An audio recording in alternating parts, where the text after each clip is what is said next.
Hello everyone! Welcome to my channel, guys! Ang ituturo ko sa inyo ngayon ay ang kung paano magluto ng wakame soba. Ito yung soba, Japanese product of Japan. Noodle. Buckwheat noodle. Okay? Wakame soba. Ngayon, meron tayong wakame dito. Ang wakame is sea weeds. Sea vegetables. 1 tablespoon of wakame. Mabibili nyo sa Asian store. Ito siya. Ito siya. And, ibabad nyo sa tubig. 1 tablespoon, ibabad nyo sa tubig. Ito na siya. Lumalaki na siya. Yan. Kasi ang lulutuin natin ngayon is wakame soba. Ito siya, dry siya. Ngayon, pag ibabad nyo sa tubig, 5 minutes, ganito na siya kalaki. Lumalaki na siya. Okay? Ngayon, ang i-topping natin is aburage. Ito ang fried tofu na manipis. Tapos, meron tayong spring onion. Ngayon, kumulo na yung ating tubig. Pakukuluan natin siya ng mga 5 minutes. Itong soba. Ito, good for 1 person lang to siya, guys, ha. Isang balot, o isang bundle lang siya ang gagamitin natin. Okay? Ito na siya. Babad nyo, ipakuluan nyo sa tubig na mainit. 5 minutes. Okay? Balikan ko kayo, guys. Ngayon, guys, hihiwain natin ng manipis ang aburage. Fried tofu. Ganyan lang siya paghiwa. Ngayon, isasawsaw ko to siya sa, parang hugasan nyo sa tubig na mainit.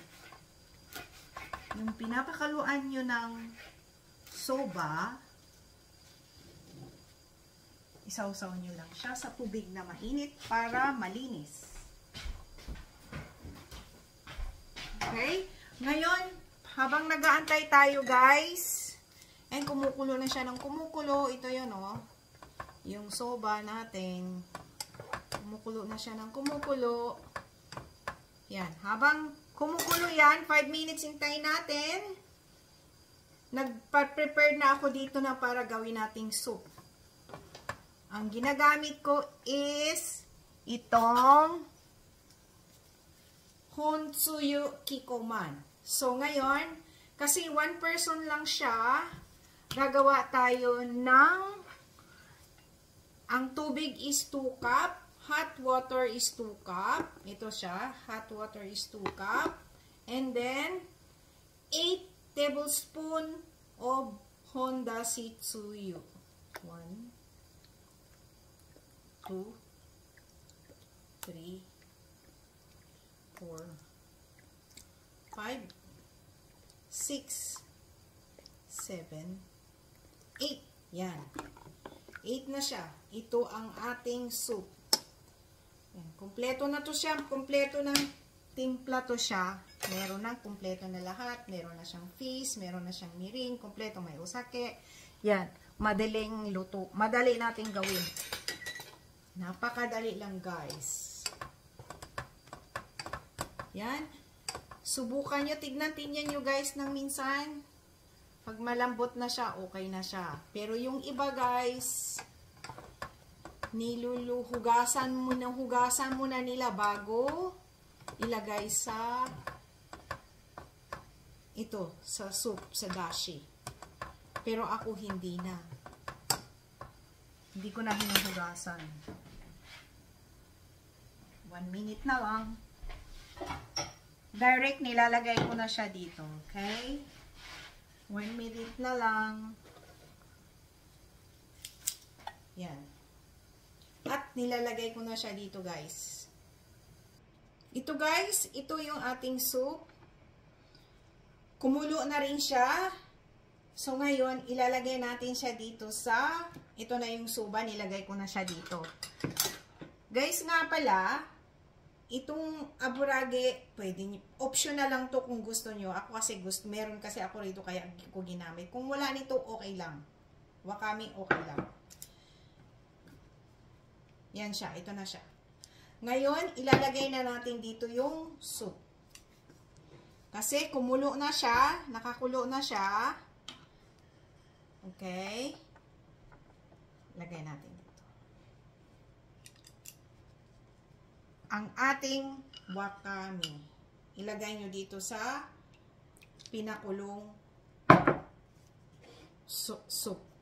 Pinakulong dashi. Okay? Dito nyo siya ilagay.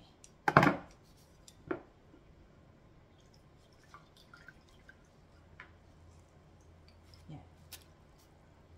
Isang kulo lang guys, sandali lang. Parang pakuluan nyo lang ng isang kulo lang siya. Okay na yan siya. Okay? Ngayon, ito na siya guys.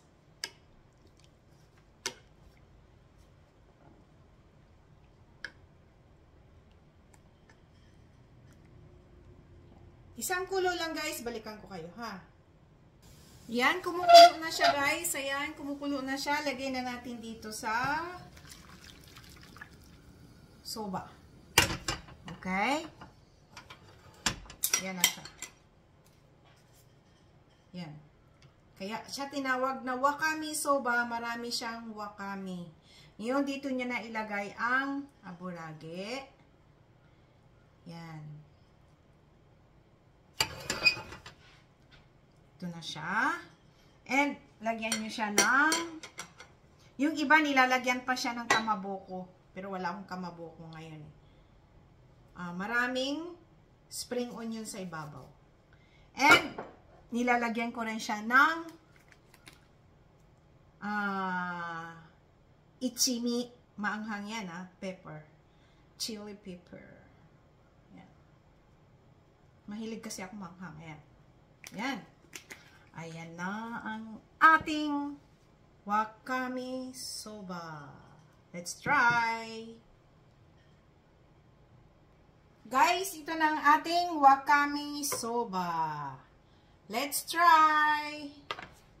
Tikman natin. Tikman ko siya, ha?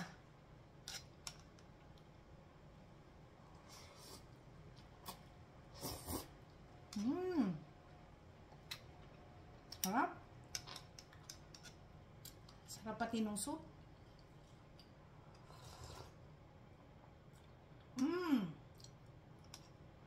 Yummy.